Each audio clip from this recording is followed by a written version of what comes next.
महाराज है। और आप ये तस्वीरें देखिए जरा, सीपी जी ये तस्वीरें दिखाइए। ये सनातन को मानने वाले लोग हैं, ये साधु संत समाज के लोग हैं जो इस मामले को लेकर काफी आक्रोशित हैं। आज समझेंगे कि इस घटना को कैसे देखा जा रहा है। महाराज जी, संसद भवन में एक सांसद आप ही की तरह वेशभूषा में पहुंचते हैं और चोरी का बक्सा लेकर भाग जाते हैं, क्या कहेंगे आप?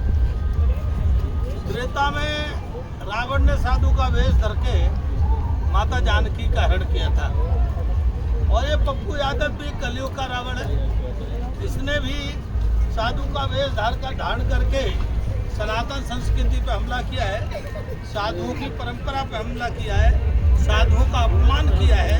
क्योंकि राम जन्मभूमि में चोरी करने वाले लोग वहाँ के नौकर थे, सर्वेंट थे जिन्हें आप कहते हैं, एम्प्लॉय थे। वहाँ कोई महात्मा नहीं था जो महात्माओं को के वेश में चंदा चोरी का एक नाटक किया गया संसद पे, तो पूरी संसद को पापग्रस्त कर दिया इस आदमी ने। और पूरे विश्व में जो संदेश गया है वो ये गया है कि पूरा विपक्ष और पप्पू यादव और दूसरा पप्पू भी ऐसे ये सारे मिलकर के महापापी हैं, और इनका केवल एक ही धर्म है, किसी भी प्रकार सनातन पे हमला करो, किसी भी प्रकार सनातन संस्कृति पे हमला करो, किसी भी प्रकार सनातन के मानने वालों पर हमला करो, और किसी भी प्रकार से सनातन मान बिंदुओं पर हमला करो। उनमें से बहुत महत्वपूर्ण मान बिंदु हमारे देश के साधु संत है कि जब भी सनातन पर किसी ने हमला करने का प्रयास किया या सनातन को नष्ट करने का प्रयास किया, तो इस सनातन को बचाने के लिए साधु संतों ने युद्ध भी किया। यहाँ तक कि स्वतंत्रता आंदोलन में भी साधु संतों ने बढ़ चढ़ के भाग लिया। तो संतों का उपहास और मजाक बनाने के लिए ये नाटक किया गया है, बहुत ही शर्मसार है, ये महापाप है। ठीक है महाराज जी, क्या आपको लगता है कि संसद परिसर में जो हुआ वो सनातन पर हमला है, वो सनातन को बदनाम करने की साजिश है?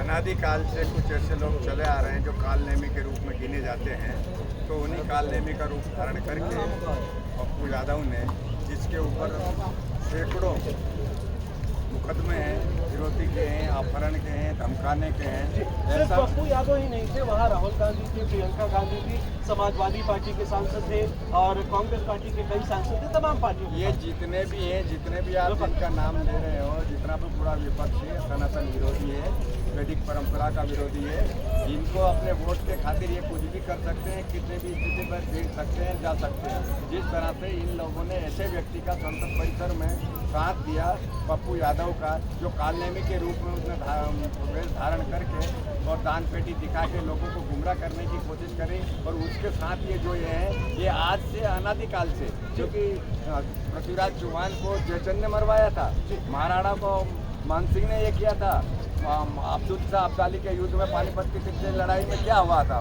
मराठों का क्या हुआ। तो ये जो ऐसे लोग हैं ना, हिंदू संस्कृति को बदनाम करना चाहते हैं, हिंदू को समाप्त करना चाहते हैं। लेकिन आप भी, मैं हिंदुओं से कहता हूँ कि हिंदुओं जागृत हो जाओ, नहीं तो ये कालनेमी लोग धीरे धीरे आपको चट जाएंगे। ठीक है महाराज जी, क्या विपक्ष सनातन को बदनाम कर रहा है? जी हाँ, ये घटना बहुत शर्मसार करने वाली है कि देखिए, जो राम मंदिर में चंदा चोरी का मामला है, वहाँ पर न कोई साधु था और न कोई पुजारी था, लेकिन ये षड्यंत्र के तहत और हमारी संस्कृति को, हमारे सनातन को बदनाम करने की घोर साजिश हो रही है, जिसका साधु संत में, समाज में, ब्राह्मणों के समाज में और के समाज में, विद्वानों के समाज में इसका घोर विरोध हो रहा है, और बहुत ही ये पीड़ादायक है, इसका हम सभी विरोध करते हैं। अब आपको क्या लगता है आखिर इसके पीछे क्या मंशा रही होगी? काफ़ी विदेशी भी षड्यंत्र है, और विदेशी हमारे हिंदू राष्ट्र को मुस्लिम राष्ट्र बनाने की कोशिश में लगे हुए हैं। हर बार सनातन पे ही हमला होता है, किसी मुस्लिम पे हमला नहीं होता। कोई जज वगैरह बैठ के भी हमला करता है तो वो भी सनातन पे ही करता है। ये सभी पार्टियाँ सनातन पर हमला कर रही हैं, ये सब सनातन विरोधी है, और हमारे देश में विदेशी षड्यंत्रकारी होगा इनको फाइनेंस करके और हमारे देश को हिंदू राष्ट्र बनने में बाधा बनाने के लिए ये सब काम किया जाता है। बिल्कुल आपके जैसे कपड़े पहनकर संसद में एक सांसद पहुंचते हैं और चोर की भूमिका निभाते हैं, इसे लेकर पूरे संत समाज में आक्रोश है। क्या कहेंगे आप? ये बहुत शर्मसार बात है। और ऐसे पप्पू जैसे यादव इन्होंने तो बड़ा हलचल मचाई है। इससे पूर्व में भी इनकी सरकारें नहीं लूटपाट पता है, चाहे कांग्रेस ही हो चाहे ये लोग समाजवादी वाले, ये सारे कॉकरेज जो कि कांग्रेस पैदा करती है, ये सारे गंदगी इस देश में गंदगी है, जो गंदगी बार बार फैलाते हैं, जिसका परिणाम सामने आता है। परंतु ऐसे लोग आते रहेंगे, इनको दंडित किया जाना चाहिए। ये बहुत शर्मसार बात है। ऐसे मामले आकर एक बार दो बार नहीं, हमने कई बार देखे हैं कि कई बार अब तो हर कुछ दिन पर कहीं ना कहीं किसी न किसी तरीके से सनातन को टारगेट किया जाए। क्या वजह मानते आप और इसका बेहतर विकल्प क्या मानते आप? ये कैसे रुकेंगी चीज़? इसके लिए तो हमारे प्रधानमंत्री जी को कोई ठोस कदम उठाना चाहिए। इस सनातन का देखो अभी तक जो हमारा चल रहा है, मोदी जी का बहुत बड़ा नाम चल रहा है। अगर मोदी जी चाहें तो इस पर एक्शन लेके इनके खिलाफ कठोर से कठोर कार्रवाई करके इसको रोक सकते हैं। ठीक है, बहरहाल सबसे बड़ी बात यह है कि संसद भवन में जो संसद परिसर में जो हुआ और संसद भवन में जिन मुद्दों को लेकर बातचीत हो रही है, विरोध की तस्वीरें हम देख रहे हैं। देश के अलग अलग कोने से भी तस्वीरें सामने आ रही है, क्योंकि संसद परिसर में जो हुआ उसे लेकर शिकायत दर्ज कराई गई है, FIR रजिस्टर किए गए हैं और लगातार कार्रवाई की मांग की जा रही है। क्या कहेंगे आप? भारत सरकार को ऐसी कठोरतम कार्रवाई करनी चाहिए जो संसद को गंदा न कर सके। इन वास्तव में पप्पू यादव, राहुल गांधी और विरोधी सभी पार्टियों ने संसद को गंदा किया है। आज तक संसद में ऐसा काम नहीं हुआ कि जो सनातन पर सीधे सीधे हमला किया हो किसी ने। और संसद इसलिए बनी नहीं है, संसद तो इसलिए बनी है कि देश की समस्याओं पर चर्चा करें, देश की लोगों की परेशानियों के ऊपर चर्चा करें, उनके समाधान की चर्चा करें। लेकिन संसद को इन्होंने आज सनातन के खिलाफ एक एजेंडा बनाने का जो प्रयास किया है, ये महापाप है। भारत के प्रधानमंत्री और विधानसभा और लोकसभा के स्पीकर को बिना देर करे तत्काल उनके खिलाफ FIR दर्ज करानी चाहिए और उनकी सदस्यता समाप्त करनी चाहिए। और इतना ही नहीं करना चाहिए, बिना देर करे उनको जेल में भेजना चाहिए। क्योंकि किसी भी परंपरा पे हमला करना और सनातन पे हमला करना, इससे बड़ा कोई दूसरा पाप नहीं हो सकता। भारत जो है पूरे विश्व के लिए प्रेरणा स्रोत है, पूरे विश्व का विशेष स्थान सनातन के लिए भारत है। उस भारत पर ही हमला है, सनातन पे ही हमला नहीं, भारत पर भी हमला है। भारत की संस्कृति माने भारत के विरोध में काम करने का काम देशद्रोही लोग हैं। इन देशद्रोही लोगों के खिलाफ कठोरतम कार्रवाई होनी चाहिए। ठीक है महाराज जी, अलग अलग जगहों पर हिंदू समाज के लोगों में जो नाराजगी है वो खुल के बाहर भी आ रही है, शिकायत दर्ज कराए जा रहे हैं। इसके मामले को लेकर पूरा विरोध है, आक्रोश है हिंदू समाज में, क्या कहेंगे? हिंदू समाज में आक्रोश इससे भी ज़्यादा होना चाहिए। और जो इस तरह के जो कार्य करते हैं और संसद परिसर में इस तरह के काम कर रहे हैं, उन लोगों को मैं तो यहाँ कहूँगा कि संसद में इस तरह की अनुमति दी किसने, इसके ऊपर कठोर से कठोर कानून बनना चाहिए। और पप्पू यादव की जो संसद सदस्यता है उसे खत्म कर देना चाहिए कि भविष्य में इस तरह का कोई कार्य कर नहीं सके। और सनातन के विरुद्ध इस तरह का जो अलग प्रताप है और साधु के वेश में वो भी ठीक है। वहाँ एक कर्मचारियों ने इस तरह का घोटाला किया, कोई साधु ने नहीं किया है, तो साधु को बदनाम करने के लिए, वैदिक परंपरा को बदनाम करने के लिए इस तरह का कुकृत्य कर रहे हैं।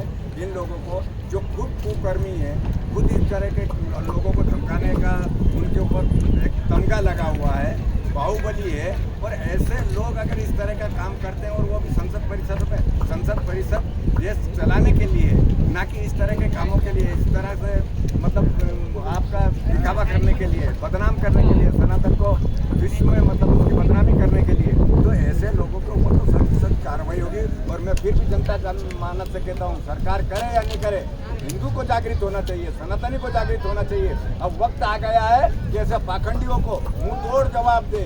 जब तक जवाब नहीं दोगे, टिट फॉर टेट जैसे के साथ जैसा व्यवहार नहीं करोगे, हिंदू नहीं बचेगा। अगर हम इसी तरह से इनकी बातों के ऊपर ध्यान देते रहे, इन्हीं बातों को सुनते रहे, तो क्या होगा कि एक दिन धीरे धीरे जो वो फिदा हुसैन था, हमारे देवी देवताओं के नंगे चित्र बनाता था, आज ये पप्पू यादव है, पूरा विपक्ष इसके साथ है। और ऐसी स्थिति में अगर इस तरह का कार्य करते हैं और हमारा ये नौजवान है, हमारा हिंदू अगर ये कार्य नहीं करेगा, अरे जीवन तो 2 दिन का है, लेकिन हमारी संस्कृति नहीं रहेगी, हिंदुत्व नहीं रहेगा, वैदिक परंपराएं नहीं रहेगी, तो ऐसे पाखंडी और दुराचारी अत्याचारी बढ़ते रहेंगे। इन लोगों को समझाने के लिए एक ही टिट फॉर टेट, इनका कोई इलाज होना चाहिए। अरे हम जहाँ भी मिले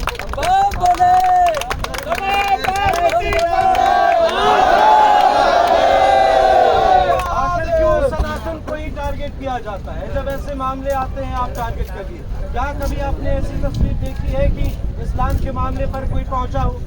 किसी ने वैसे मामले को लेकर कई मौलवियों की तस्वीरें आती हैं, कई खबरें सामने आती हैं, लेकिन उसका विरोध तो नहीं होता। हमारी संस्कृति में क्षमा को बहुत बड़ा आभूषण बताया गया है। बस हम क्षमा करते रहे और इस तरह के जो विधर्मी हैं, जो विदेशों से जिनके पास फंडिंग होती है और कहीं से प्रेरित होते हैं, ऐसे जो बाहुबली हैं, ऐसे अपराधी हैं, जो ऐसे दुष्ट हैं, जिनको जब तक सजा नहीं दिया जाएगा तब तक सनातन पर किसी तरह से आघात और प्रतिघात पहुँचाया जाता रहेगा। तो मेरी मांग शासन से यही है, प्रधानमंत्री जी से यही है कि ऐसे दुष्ट और ऐसे कालनेमी को इसकी जो सदस्यता है, संसद की सदस्यता को समाप्त करते हुए इनके ऊपर FIR दर्ज कराया जाए और इनको सलाखों को पहुँचाया जाए, तभी सनातन की रक्षा होगी। ठीक है, मौलाना जर्जिस अंसारी का एक बयान आपको याद होगा और अपने विवादित बयानों के लिए जाने जाते हैं। बीते दिनों उन्होंने जो बयान दिया उसे लेकर हिंदू समाज में आक्रोश है, जरा समझेंगे। मौलाना जर्जिस अंसारी का बयान भगवान शिव को लेकर, भगवान विष्णु को लेकर, भगवान कृष्ण को लेकर किस तरीके से देखते हैं, जिस तरीके का वो बयान देते हैं, आखिर इसके पीछे क्या है? मुगल इस देश से चले गए, लेकिन मुगल के जो आतंकवादी हैं वो इस देश से अभी नहीं गए। और ऐसे ही ये जो मुल्ला आतंकवादी है, ये जाए दिन है, कभी जो है भगवान कृष्ण को मुसलमान बताता है, कभी कोई बयान देता है, सनातन पर हमला करता है। उसको ये पता नहीं है, पता सब कुछ है, लेकिन जानबूझ करके आतंकवादी काम करता है कि मुसलमान तो पैदा हुए 1400 साल है, लेकिन भगवान कृष्ण तो 5000 साल पहले जो है यहाँ इस लीला की है। तो भगवान कृष्ण की औलाद स्वयं को मौलाना है, लेकिन वो क्या है, देश का गद्दार है और एहसान फरामोश है। इस भारत ने उसको रखा है, यहाँ की संस्कृति ने उसे रखा है, लेकिन वो मुल्ला देशद्रोही है, सनातन द्रोही है, अपने बाप को बाप नहीं मानता है। इससे ज्यादा वो गंदा आदमी क्या हो सकता है? भगवान कृष्ण और भगवान शंकर उसके भी बाप है, उसके बाप के भी बाप है, और उनको अपमानित करता है। तो वास्तव में ऐसे आतंकवादी के खिलाफ सख्त से सख्त कार्रवाई होनी चाहिए, उसे बिना देर करे उसे जेल भेजना चाहिए। भारी आक्रोश है, संसद में हुआ उसे लेकर संत समाज में भारी आक्रोश है और सीधे तौर पर यह कहा जा रहा है कि ये सनातन को टारगेट करने की कोशिश है। इसे हिंदू समाज कतई बर्दाश्त नहीं करेगा और इस मामले को लेकर संतों की नाराजगी खुलकर सामने आ रही है। अलग अलग जगहों से प्रतिक्रियाएं सामने आ रही है, कहीं शिकायत दर्ज कराई जा रही है तो कहीं हिंदू समाज के लोग मुखर होकर अपनी बात भी कह रहे हैं। हरिद्वार से वीडियो जर्नलिस्ट CP सिंह के साथ अमृत तिवारी, रिपब्लिक भारत।